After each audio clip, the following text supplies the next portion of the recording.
Hello and welcome to the Face the Nation Diary for January 12th, 2016. I've just left Speaker Paul Ryan's conference room where he hosted some television anchors and reporters this morning. There are a few important and crucial notes to know on this State of the Union. This is really crucial to the State of the Union. He arrived with his gym bag over his shoulder. John Boehner wouldn't have done that. You remember, Paul Ryan is a P90X early morning man. We asked him about other changes. He said the oil painting should arrive soon because Boehner smoked 2 packs of cigarette a day. They wouldn't let him have real oil paintings in his offices. So the frames have these gaudy facsimiles of the founders like you'd expect at a third-rate hotel in Williamsburg. Speaker Ryan is also getting rid of Boehner's Merlot collection. I don't drink Merlot, he said. I'm a Miller Lite guy. So he's trying to find creative ways to give out bottles of the Speaker's Merlot. He also doesn't like raisins in his yogurt, I noticed, which is a metaphor for something, I'm sure.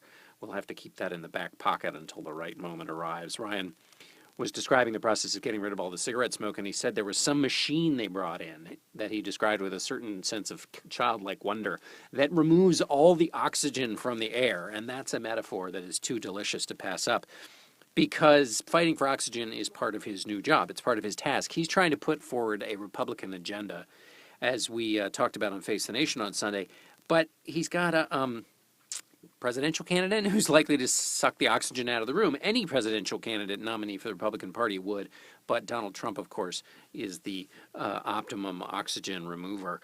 So his real challenge, Ryan's, is that to figure out how to put forward an agenda when there's a parallel operation going on in the presidential campaign. He obviously talked about what he doesn't like about President Obama. He said he thought he'd see some straw men in the speech and that he'd have to not take the bait. He said, he'll have to have a poker face the whole time. Remember, Ryan will be for the first time sitting behind the president at the State of the Union tonight.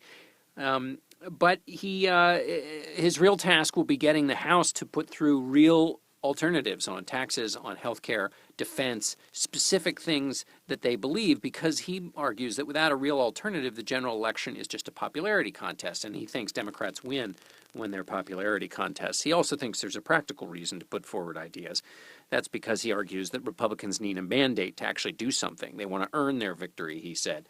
And that's his specific concern, of course, being the deficit, it'll be fascinating to see if any of this penetrates in the actual presidential campaign, because even if the House comes up with a robust set of ideas, particularly on debt reduction, which would require some real changes in entitlements and sacrifices, or at least pretty big changes to the way things are done, will the Republican nominee agree? I mean, candidates get nervous about being too specific in a general election. They want and Donald Trump has argued specifically voters don't really care that much about details. They just want somebody who can get the job done.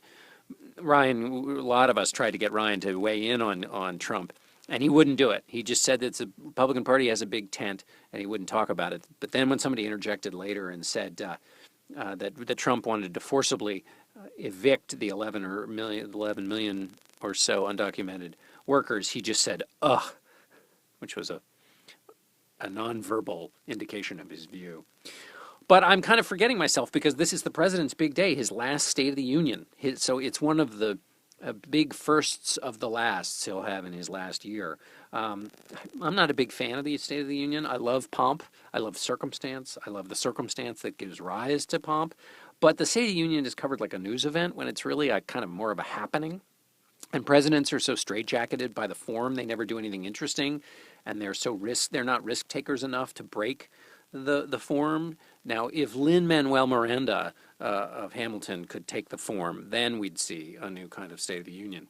But there is an interesting test to the president's speech tonight. He's going to push the audience and all of us to lift our heads above the horizon and think about the bigger problems shaping the culture, to remove ourselves from the 140 characters of Twitter and think in terms of generational terms. This is a laudable goal. Everybody should try to do, even no matter what their ideology. But as a practical matter, there are benefits because Obama thinks of himself as a kind of author of historical changes.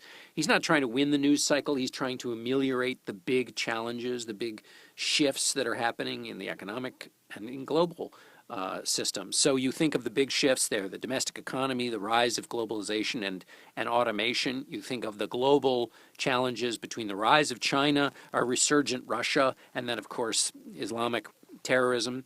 And And then there are the climate changes and global issues of climate change. So those are three big swings that he's tried to address in his presidency, and he'll try to talk about what he's done with respect to those. And as a political matter, it's good to stay up at 30,000 feet because there's not much he can do specifically in this next year. And the last thing to look for is he'll try to call he'll try to be so optimistic that it will be a rebuke to the Republicans who've been running on how negative things are in America. And what's really interesting about that, of course, is that he's been accused by Republicans as being a president who doesn't believe in American exceptionalism. And so here, Obama, and the question will be how explicit will he be, will give a speech with big, long songs to the American character and to the state of America today that will be so optimistic as to be a weapon against Republicans who are out there bad-mouthing the nation, as bad-mouthing would be the way the president puts it. So that's the State of the Union Day. We've got a long day ahead of us here at CBS. I will talk to you soon. That's it for the Face the Nation Diary. I'm John Dickerson.